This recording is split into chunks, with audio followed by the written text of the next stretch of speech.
Salut, ou devrais-je dire Namasté. Si tu es d'origine indienne ou penses avoir des origines indiennes même lointaines, je te conseille vraiment de voir si tu es éligible à la carte OCI. La carte OCI, c'est quoi? Ça ressemble à ça. Overseas Citizen of India. Un petit passeport avec peu de pages.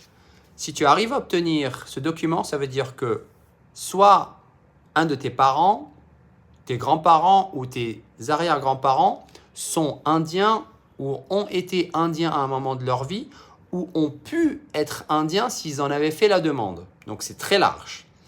Et même si tu as zéro ADN indien, si ton compagnon est éligible à la carte OCI parce qu'il a des origines indiennes, s'il l'obtient, toi aussi tu peux l'obtenir. Et évidemment, tes enfants peuvent l'obtenir.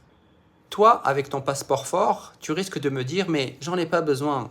Pour aller en Inde, je prends mon e-visa, je l'ai en 24 heures, 48 heures et j'y vais. » Mais n'oublie pas que cette carte, elle est valable à vie. Tu as besoin juste de renouveler la photo à tes 18 ans et à tes 50 ans. Tu n'es pas obligé d'aller en Inde, mais si tu vas en Inde avec ça, on te posera moins de questions. Tu peux aller vivre, travailler, ouvrir ton entreprise, faire un stage, faire ce que tu veux.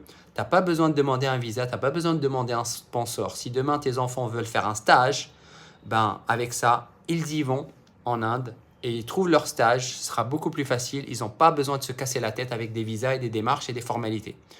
Si tu ne veux pas aller en Inde, il n'y a pas de problème. Tu la laisses dans ton placard, mais un jour, tu risques d'en avoir besoin. Vu que ça prend quelques mois pour l'avoir, fais-en la demande et une fois que tu l'as, tu me remercieras dans quelques années.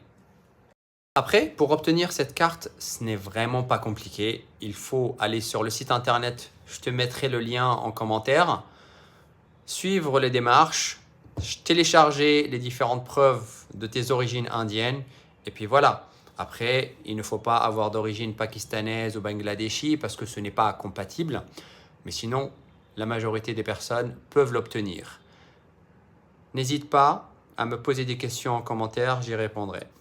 Et surtout, ne te dis pas que tu peux l'obtenir dans les prochaines années, que tu as le temps, que tu feras la demande plus tard, etc. Les lois peuvent changer, l'OCI peut s'arrêter et du coup, ça sera trop tard pour toi.